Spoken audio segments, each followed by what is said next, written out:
नमस्कार, आप देख रहे हैं जनता टीवी और आपके साथ मैं हूं अमित शर्मा। देश भर में कोरोना अपना कहर बरपा रहा है। हर रोज नए मामलों में बढ़ोतरी हो रही है और जिसके कारण अस्पतालों में व्यवस्था भी चरमरा गई है। अस्पतालों में बेड्स की कमी है। ऑक्सीजन वेंटिलेटर्स के लिए जद्दोजहद के बीच लोगों की संक्रमण से जान भी जा रही है। ऐसे में जरूरी है कि हम सब इस संक्रमण से खुद को बचाकर रखें। कोरोना के नए और खतरनाक स्ट्रेन से कैसे बचा जा सकता है, इन सब पर बात करने के लिए हमारे साथ मेडिकल एक्सपर्ट जुड़ेंगे। उनसे हम सवाल पूछेंगे। वो सवाल होंगे जो आप पूछेंगे। अगर आपके मन में भी, आपके जहन में भी कोई सवाल आ रहा है तो आप अपना फ़ोन उठाइए, हमें फ़ोन लगाइए और आपकी तमाम सवालों का जवाब यहाँ पर डॉक्टर साहब हमारे साथ मौजूद रहेंगे। वो आपका जो भी सवाल होगा उस सवाल का जवाब देंगे। डॉक्टर कुलदीप शर्मा जी, जो कि मेडिकल एक्सपर्ट हैं, हमारे साथ जुड़ गए हैं। बहुत बहुत स्वागत है आपका जनता टीवी पर। कुलदीप शर्मा जी, सबसे पहले मैं सबसे पहले आपसे यही जानना चाहूँगा सर, जब तक हमारे साथ जो हमारे दर्शक हैं वो जुड़ें, क्योंकि अब तमाम तरह की बातें कही जा रही हैं जिसमें अब ये भी कहा जा रहा है कि तीसरी लहर को भी आने से कोई रोक नहीं सकता है। हालांकि ये भी कहा जा रहा है कि अगर हम सतर्कता बरतेंगे, हम ध्यान रखेंगे, हम सजग सतर्क जागरूक रहेंगे तो इसको रोका भी जा सकता है। लेकिन तीसरी लहर में कहा जा रहा है कि बच्चों को ज़्यादा खतरा है। इस बारे में आप क्या कहेंगे? बिल्कुल सर, हमारा प्रशासन का और सरकार का यही मोटो है कि तीसरी लहर आने से पहले मैक्सिमम जो हमारी पब्लिक है वैक्सीनेटेड हो जाए। और उससे पहले जो मेन मोटो है सोशल डिस्टेंसिंग और मास्क, सबसे मेन मोटो हमारा यही है कि जो पब्लिक ज्यादा वैक्सीनेटेड हो जाएगी वो सेफ हो जाएगी। जी बिल्कुल। तो आप हमें कॉल करिए 011-4321-4321, ये हमारा नंबर है। इस नंबर को आप डायल करेंगे, सीधी बातचीत आप हमसे कर पाएंगे। आप अपने सवालों का जवाब यहाँ पर डॉक्टर साहब जो लगातार हमारे साथ अगले आधे घंटे तक मौजूद रहेंगे वो आपके हर सवाल का जवाब यहाँ पर देंगे। तो एक बार फिर से हम आपसे गुजारिश करते हैं कि आप अपना फ़ोन उठाइए। 011-4321-4321 ये हमारा नंबर है। इस नंबर को आप डायल करिए, सीधी बातचीत आप हमसे कर पाएंगे।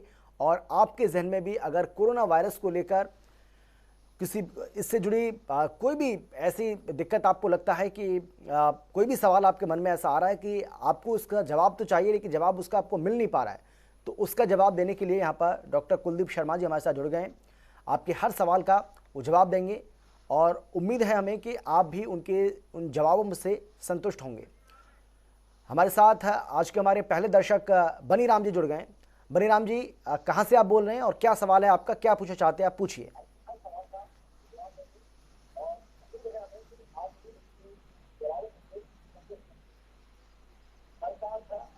बनीराम जी, आप सुन पा रहे हैं क्या? हाँ जी बनीराम जी, आप सबसे पहले अपनी टीवी की आवाज़ को कम करिए और पूछिए क्या सवाल है आपका। हाँ।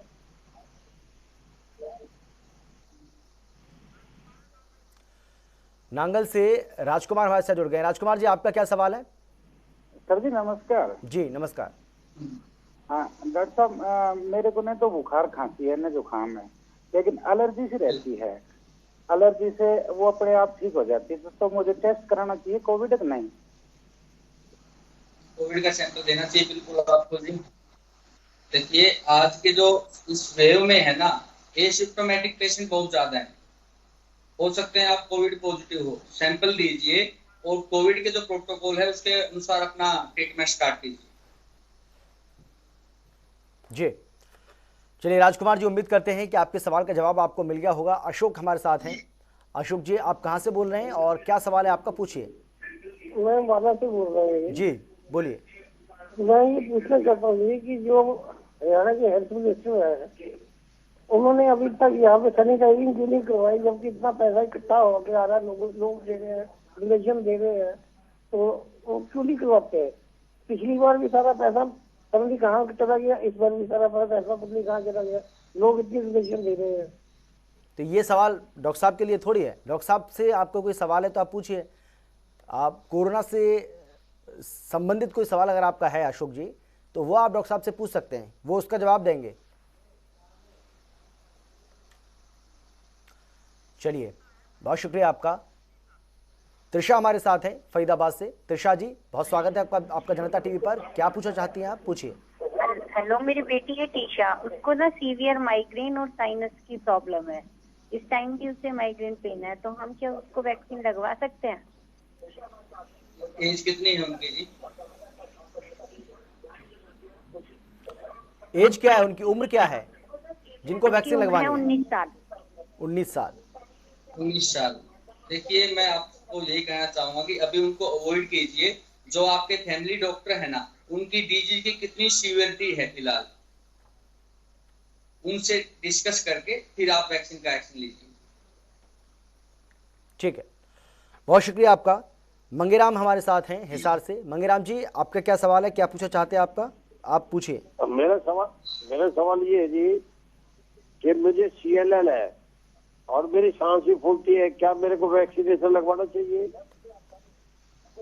क्या क्या है सर, दोबारा बताइए आप। मैं डॉक्टर साहब नमस्कार। नमस्कार जी।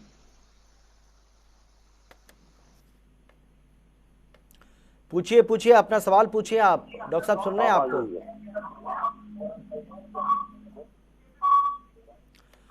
चलिए, बहुत शुक्रिया आपका। हम आपसे बार बार गुजारिश करते हैं, जितने भी दर्शक अभी फिलहाल हमें देख रहे हैं या सुन रहे हैं, उन सभी से हमारी ये गुजारिश है कि आप सबसे पहले अपने टीवी का वॉल्यूम कम करें। आप जो भी सवाल पूछना चाहते हैं, कुछ भी समझ नहीं आता, आप टीवी का वॉल्यूम आपका कम रहेगा, हम भी सुन पाएंगे, डॉक्टर साहब भी सुन पाएंगे और आपके सवाल का आपको ठीक से जवाब भी मिल पाएगा। अगर आप इस तरीके से करेंगे तो आपको समझ आएगा ना, हमें समझ आएगा। हमारे साथ एक और हमारे दर्शक जुड़ गए, मुकेश हमारे साथ हैं। मुकेश जी, आपका क्या सवाल है? हेलो, हाँ जी, ऐसा जी सर जी, मैंने फर्स्ट डोज लगवाई थी, उसको 35 दिन हो गई। हेलो जी मुकेश जी, आपकी आवाज़ हम तक आ रही है, डॉक्टर साहब भी आपको सुन रहे हैं। फिर से अपना सवाल जो आप रिपीट करिए, क्या पूछना चाहते हैं आप, क्या सवाल है आपका? हेलो सर जी, मैंने अपनी पहली डोज लगवाई थी जी, मैं 30 तारीख को जी, और उसको। बोलिए मुकेश जी, बोलिए, आ रही आवाज़ आपकी, हम सुन पा रहे हैं आपको। हाँ जी आ रही है जी। हेलो, शुक्रिया आपका, बहुत धन्यवाद। मुकेश जी, सेकंड डोज के लिए पूछना चाहते थे। सेकंड डोज का टाइम 28 डेज से 4 वीक से 6 वीक्स का टाइम होता है, आप बीच में कभी भी लगवा सकते हैं सेकंड डोज। ठीक है, गुरमीत हमारे साथ हैं। गुरमीत जी, बहुत स्वागत है आपका जनता टीवी पर। क्या पूछना चाहते हैं, पूछिए। हेलो जी गुरमीत जी, आपकी आवाज़ हमें आ रही है, सुनिए, आप बोलिए, आप डॉक्टर साहब भी सुन रहे हैं आपको, पूछिए। मैं पूछना चाहता हूँ इसके सिम्टम क्या हैं? मेरे को डॉक्टर ने पॉजिटिव रिपोर्ट बता दी, वैसे ही मतलब इन्फेक्शन का टेस्ट कराया था, लेकिन रिपोर्ट बता दी पॉजिटिव। देखिए मुकेश जी, ऐसा है, अभी जो इस वेव में है ना, मैक्सिमम पेशेंट एसिम्प्टोमेटिक है। ये अपने लिए अच्छी बात है, सिम्प्टोमेटिक होंगे तो ज्यादा क्राइसिस बढ़ेगा, इसलिए एसिम्प्टोमेटिक पेशेंट ज्यादा है। आप ये मत सोचिए कि आपकी रिपोर्ट पॉजिटिव बता दी गई है, आपके अंदर वायरस है तभी आपकी रिपोर्ट पॉजिटिव आई है। आप अपना उस प्रोटोकॉल के अनुसार ट्रीटमेंट स्टार्ट कीजिए, साथ में इम्यूनिटी बूस्टर लीजिए, आयुर्वेदा की मेडिसिन लीजिए, बिल्कुल योगा कीजिए। बिल्कुल सही कहा डॉक्टर साहब आपने, और गलती वहीं पर इंसान कर देता है जब वो खुद से डॉक्टर बन जाता है। देखिए, आपकी रिपोर्ट पॉजिटिव आई है, आपने टेस्ट कराया, आपके अंदर वायरस है तभी रिपोर्ट पॉजिटिव आई है, उसके बावजूद भी आप इस पर यकीन नहीं कर रहे हैं। तो यही कहीं ना कहीं जो गलती है लोगों पर भारी पड़ जाती है। आप लोगों से घुलेंगे, मिलेंगे, उनसे बातचीत करेंगे, दूसरे लोगों को भी, आप तो प्रॉब्लम में हैं, दूसरे लोगों को भी आप प्रॉब्लम में डाल सकते हैं। तो इसलिए जो डॉक्टर साहब कह रहे हैं कि आप घर पे रहिए, अपने आप को आइसोलेट करिए और अपना इलाज कराइए। हमारे साथ हमारे एक और दर्शक फोन लाइन पर मौजूद हैं। जी, क्या नाम है आपका, कहां से आप बोल रहे हैं और क्या सवाल है आपका? योगेश जी हमारे साथ हैं। जी योगेश जी, बोलिए।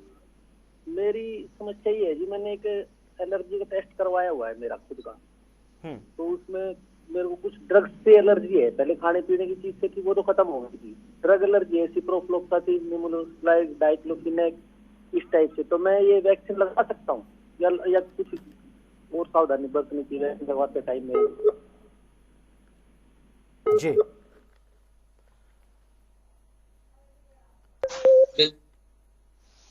बिल्कुल बिल्कुल लगवा सकते हो सर आप वैक्सीन। आपको जो एलर्जी है कुछ एंटीबायोटिक या कुछ पेन किलर की है, उनको छोड़ के आप कोई भी मेडिसिन ले सकते हो। जी चलिए, उम्मीद करते हैं योगेश जी आपके सवाल का जवाब आपको मिल गया होगा। शामबती जी हमारे साथ हैं। जी, क्या सवाल है आपका, क्या पूछना चाहती हैं आप डॉक्टर साहब से? पूछिए। डॉक्टर साहब नमस्कार, मैं ये पूछना चाहती हूँ कोरोना होने के बाद कितने टाइम तक असर रहता है उसका? ऐसा है जी, इसमें वीकनेस आपको 4 से 8 हफ्ते तक रहेगी। हेलो, आपको इसमें कोरोना के बाद है ना जी, वीकनेस 4 से 8 हफ्ते तक रहेगी, मतलब 1 से 2 महीने तक वीकनेस रहेगी। आप उसमें अच्छी डाइट लीजिए, योगा कीजिए, अनुलोम विलोम कीजिए, और साथ में immunity booster medicine ashwagandha syrup आती है, और साथ में एमर्टारिस्ट आती हुई लीजिए, आपकी कमजोरी चली जाएगी। चलिए, बहुत धन्यवाद। मांगेराम जी हमारे साथ जुड़ गए हैं हिसार से एक बार फिर से। मांगेराम जी, अब अपनी बात आप पूरी कर सकते हैं। जी CLL है जी, बोलिए। 7-8 साल से CLL है डॉक्टर साहब। 7-8 साल से क्या है जी? 7-8 वर्ष से जो है ना मुझे CLL है। 7-8 साल से डॉक्टर साहब मुझे CLL है और सांस फूलती है। क्या मुझे वैक्सीनेशन लगवानी चाहिए? साथ में क्या बोला आपने दोबारा जी? CLL है डॉक्टर साहब। ओके, और सेकंड और क्या है जी?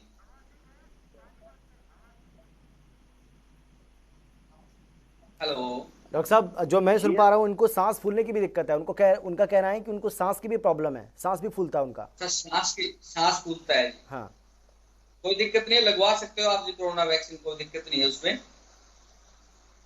कोई भी COPD का पेशेंट है ना जी, बिल्कुल लगवा सकता है। सिर्फ कोरोना वैक्सीन उसको अपने फैमिली फिजिशियन से कंसल्ट करना पड़ेगा, जिनको कोई भी क्रिटिकल या कोई भी लाइफ थ्रेटनिंग प्रॉब्लम होती है उनको, बाकी सभी लगवा सकते हैं।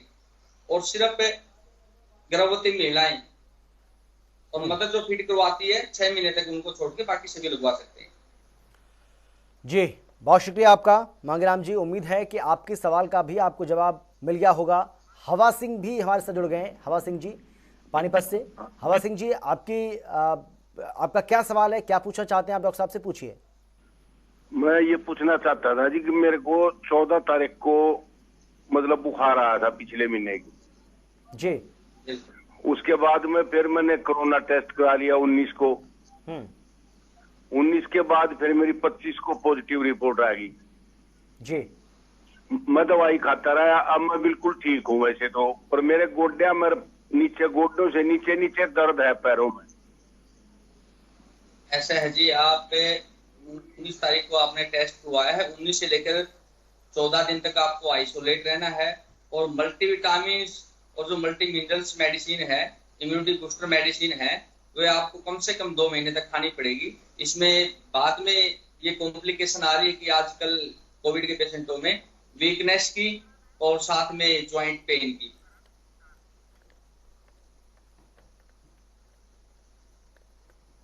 चलिए, बहुत शुक्रिया आपका हवा सिंह जी, जो डॉक्टर साहब आपको जानकारी दे रहे हैं, आप उस पर अमल करिए और हमें उम्मीद है कि आपको आराम मिलेगा, रिलीफ मिलेगा। शोकर्ण जी हमारे साथ, हमारे एक और दर्शक। क्या सवाल है आपका, पूछिए। डॉक्टर साहब नमस्कार। नमस्कार। अब सर जी मैंने 2 इंजेक्शन लगवा दिए, दोनों डोज। हाँ जी। दोनों डोज लगवा ली, उसके बाद भी मुझे सिर दर्द और गले में खराश और दूसरे तीसरे दिन थोड़ा थोड़ा बुखार चलता है, वो एक टैबलेट लेते ही ठीक हो जाता है। सेकंड डोज को आपको कितना टाइम हुआ है जी? हाँ, वैक्सीन लगेगा तो मेरे को दूसरी को 15-16 दिन हो गई। ऐसा है जी, सेकंड डोज के 1 मंथ बाद आप सेफ हो, और वैक्सीन ये नहीं है कि वैक्सीन लगने के बाद पॉजिटिव नहीं हो सकते, ऐसा कुछ नहीं है। आप अपना सैंपल जरूर करवाइए, और वैक्सीन से आपको ये सेफ्टी है कि आपकी लाइफ सेफ है। जी बहुत शुक्रिया। कपूरथला से सुरेंद्र जी हमारे साथ हैं। सुरेंद्र जी, आपका क्या सवाल है, आप क्या पूछना चाहते हैं? डॉक्टर साहब से पूछिए।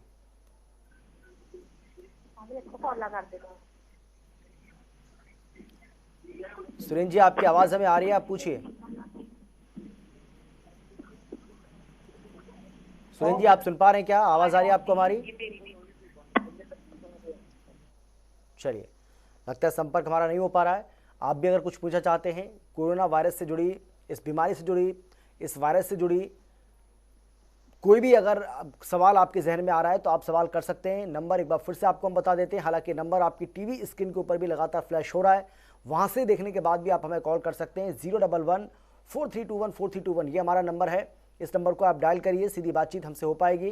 डॉक्टर साहब लगातार हमारे साथ यहाँ पर बने हुए हैं और क्योंकि अब बहुत ज़्यादा समय बचा नहीं है, मुश्किल से 5 से 7 मिनट का वक्त हमारे पास है। हमारी कोशिश है कि ज़्यादा से ज़्यादा फ़ोन कॉल्स हम लें और आपके जो तमाम जो सवाल हैं उन सवालों का जवाब, जो डॉक्टर साहब हमारे साथ बने हुए हैं medical expert doctor Kuldeep Sharma ji, उनसे हम उन तमाम सवालों का जवाब लें।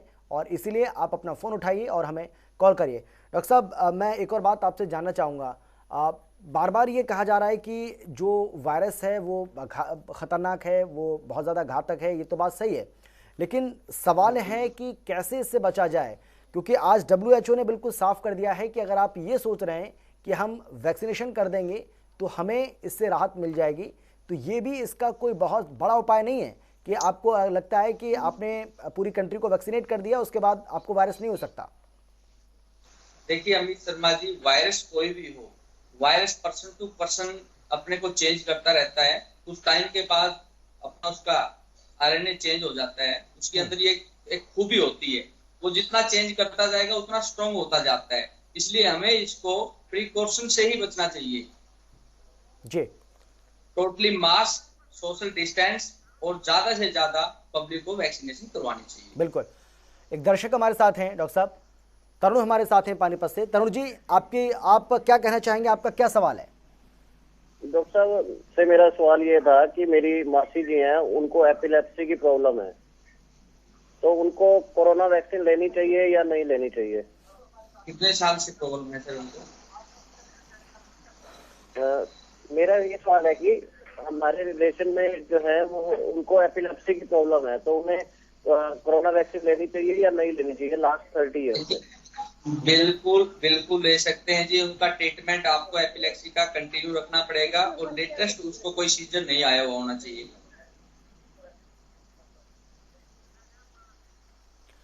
और चलिए आप रुक करेंगे, एक और हमारे साथ दर्शक जुड़ गए। नीरज हमारे साथ हैं अम्बाला से। नीरज जी, आप क्या पूछना चाहते हैं, आपका क्या सवाल है, पूछिए।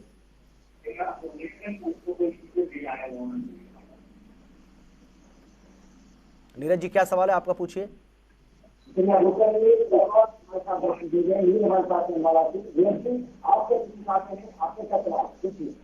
हेलो नीरज जी, आप अपनी टीवी की आवाज़ कम करेंगे, उसके बाद ही समझ आएगा आप क्या पूछना चाह रहे हैं। चलिए, वैसे समय है नहीं। बहुत शुक्रिया आपका। डॉक्टर साहब, आपका भी बहुत धन्यवाद इस तमाम जानकारी और बातचीत के लिए। समय की कमी है, उम्मीद करते हैं कि आप कोरोना जो प्रोटोकॉल है उसका पालन करेंगे और आप अपना, अपने परिवार का, अपने रिलेटिव्स का कोरोना वायरस से बचाव भी कर पाएंगे। फिलहाल इतना ही, छोटे से ब्रेक के बाद जल्द लौट आएँ।